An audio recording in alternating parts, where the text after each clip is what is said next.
व्रत की एक एक चरित्र को हमको ध्यान करना। प्रदोष की कथा में लिखा है, त्रयोदशी व्रत की कथा में लिखा है, प्रदोष की व्रत की कथा में लिखा है कि सुबह ब्रह्म मुहूर्त में उठो, स्नान करो। ठीक है, केवल प्रदोष से मतलब नहीं है। एकादशी का अगर व्रत कर रहे हो तो उसमें भी वर्णन है, ब्रह्म मुहूर्त में उठो, स्नान करो। ठीक है। दूसरा, आसन लगाओ स्नान करने के बाद, काय का अभी बताया था। जम के बोलो, कुसा का। कुसा के आसन में वो बलता रहती है महाराज, कुसा के आसन में वो तेज पुंजता रहती है, आपको वो बल प्राप्त होता है। तो प्रदोष व्रत का नियम जो आप ले रहे हैं, प्रदोष व्रत को जो आप श्रवण कर रहे हैं उसको जरा ध्यान से सुनिएगा। सबसे पहले स्नान ब्रह्म मुहूर्त का, सुबह का, उसके बाद में फिर आसन पर बैठकर भगवान की भक्ति को धारण करना, शंकर का अनुमोदन करना, शिव भक्ति में डूबे रहना, शंकर का स्मरण करना, शंकर के नाम का स्मरण करते रहना। ये प्रदोष का मूल तत्व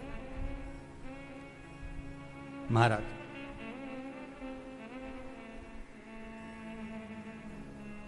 प्रदोष व्रत करने वाले को भोजन नहीं करना चाहिए, ध्यान दीजिएगा। फलाहार करो, उसमें भी नमक का सेवन मत करो। प्रदोष व्रत में नमक का सेवन वर्जित होता है। कारण क्या कारण होता है? उसका एक कारण माना गया, नमक की वर्जितता। जिस समय पर एक नगर में एक ब्राह्मणी रहती थी, बहुत भाव से सुनिएगा, प्रदोष व्रत नमक को त्यागने का भाव। प्रदोष व्रत की किताब में भी मिल जाएगा आपको, आप पढ़ेंगे तो सुना होगा आपने। एक ब्राह्मणी रहती थी एक नगर में, उसका पति नहीं था, छोटा सा बालक एक साथ में रहता, छोटा सा बालक। अब ब्राह्मण के घर की धर्म पत्नी है,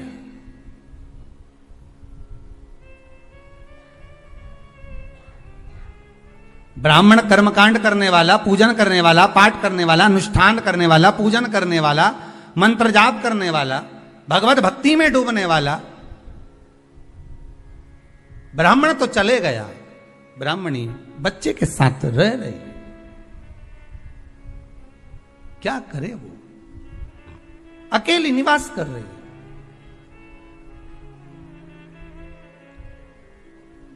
अकेली रह रही है और ब्राह्मणी बच्चे के साथ भ्रमण करती रहती, घूमती।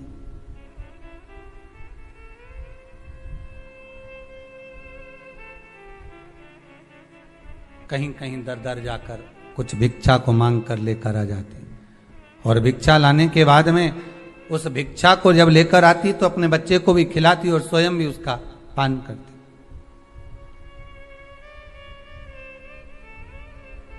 एक दिन ब्राह्मणी भ्रमण करते करते प्रदोष काल के समय पर शिव मंदिर में प्रवेश करी।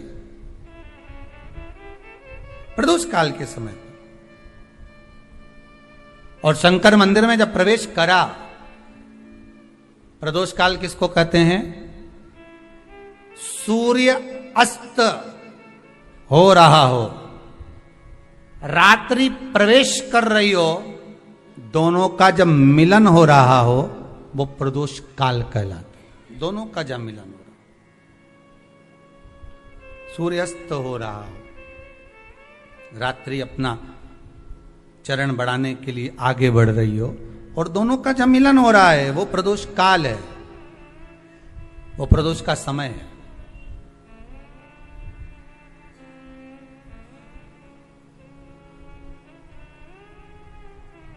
ब्राह्मणी मंदिर में प्रवेश कर रही, जब ब्राह्मणी मंदिर में प्रवेश करी, मंदिर के अंदर पहुंची, प्रदोष काल का समय था, प्रदोष का समय चल रहा था, और प्रदोष काल के उस समय में प्रदोष काल के उस समय में जब ब्राह्मणी ने देखा कि कोई भगवान की भक्ति में लगा हुआ है, भगवान के रस तत्व में डूबा हुआ है, आज ब्राह्मणी के पास में कुछ पदार्थ नहीं है, अपने बच्चे का पेट भरने के लिए कोई सामग्री नहीं है, और कुछ आस लेके वो प्रवेश करिए, कुछ आस लेकर वो अंदर प्रवेश कर जाती है।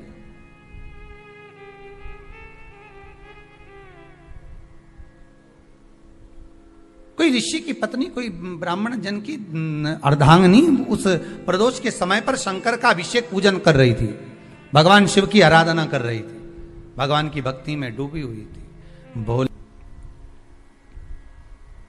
जब भगवान शिव की आराधना में डूबी हुई है, आराधना कर रही है, ये कुछ पाने के लिए चली गई, ये कुछ पाने के लिए गई, और इसके मन में आया कि मैं कुछ, मुझे भोजन का कोई पदार्थ मिल जावे, मुझे कुछ भोजन मिल जावे, और जब मुझे भोजन मिल जाएगा तब मैं जो पाऊंगी अपने बच्चे को भी पाऊंगी। पर जिस मंदिर में वो प्रवेश करी थी, जहां पर नारी पूजन कर रही थी शंकर की प्रदोष काल में, वहां पर पड़ी हुई कुछ वस्तु को इस ब्राह्मणी ने मांग लिया।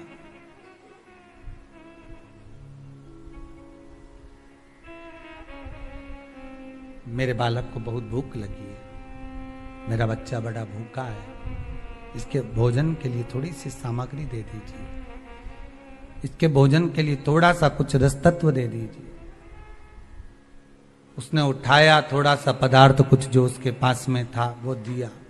जब दिया तो देने के बाद जब उसे प्राप्त हुआ, और होने के बाद में जब वो मिल गया उसको, तो उसने उस समय पर उस पदार्थ को जैसे ही मुख में लिया, लेते ही कहा इसमें तो स्वाद नहीं है।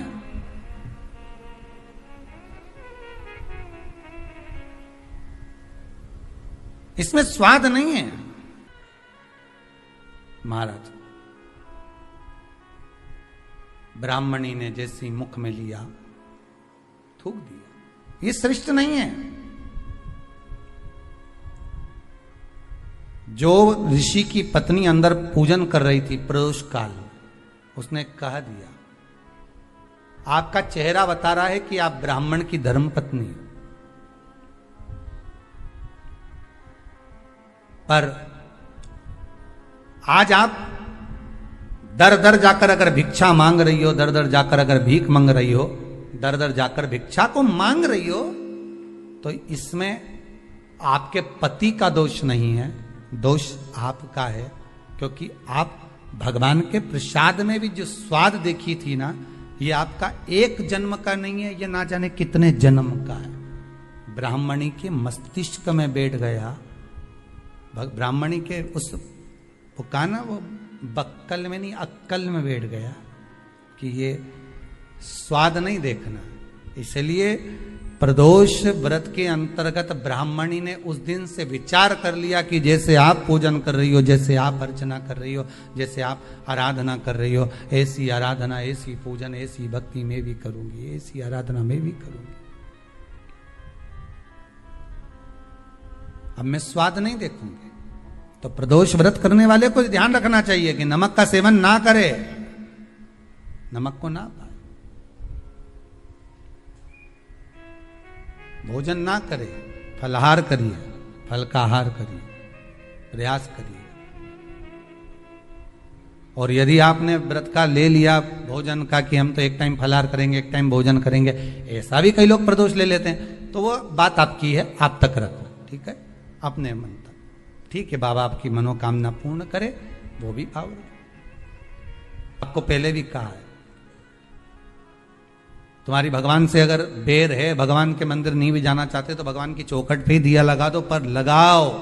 शाम के समय पर प्रदोष काल में बेलपत्री के पेड़ के नीचे, चाहे शंकर के मंदिर के दरवाजे पर या शिव मंदिर में, अगर आप प्रदोष के दिन दिया लगाते हो, सोमवार के दिन दिया लगाते हो, तो ऐसा कोई व्यक्ति नहीं जिसको मेरे देवाधिदेव महादेव, मेरा विश्वनाथ भंडार नहीं भरता हो, खाली नहीं छोड़ेगा, दे देगा। भंडार भर देगा,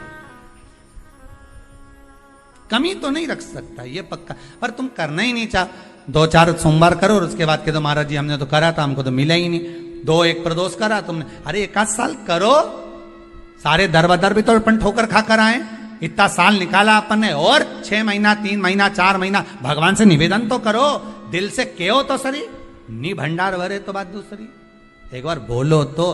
पर जगत के लोगों के सामने जाकर मत कहना, कहना तो देव अधिदेव महादेव से कहना। अब वो राजकुमार ने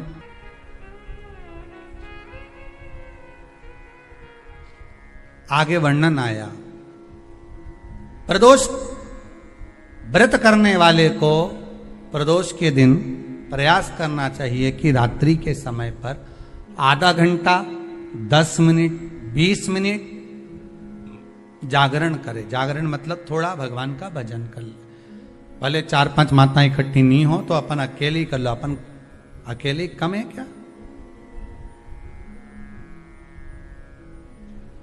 भाई, अपन कम पड़े,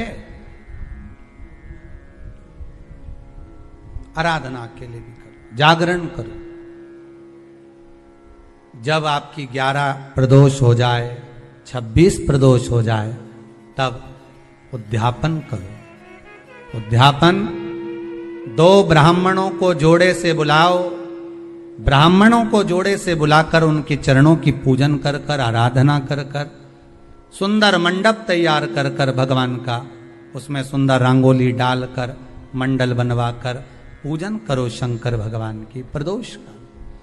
एक दिन पहले गणेश की आराधना करो, पूजन करो, और प्रदोष वाले दिन जो मंडल बनाए हैं पूजन अर्चना करने के लिए, जो स्थान दिया है उसकी आराधना करो।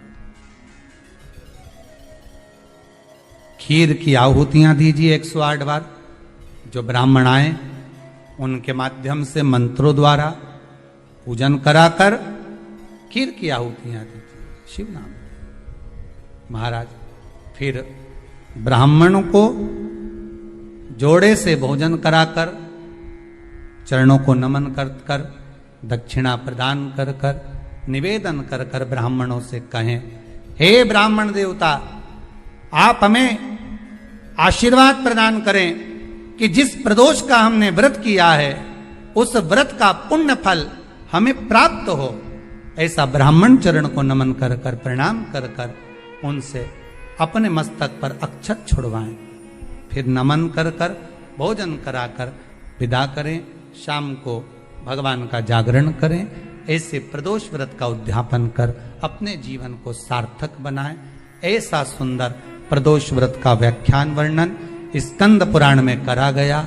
वही स्कंद पुराण का प्रदोष व्रत का वर्णन आपको शिव महापुराण के इस सुंदर संवाद में किया गया।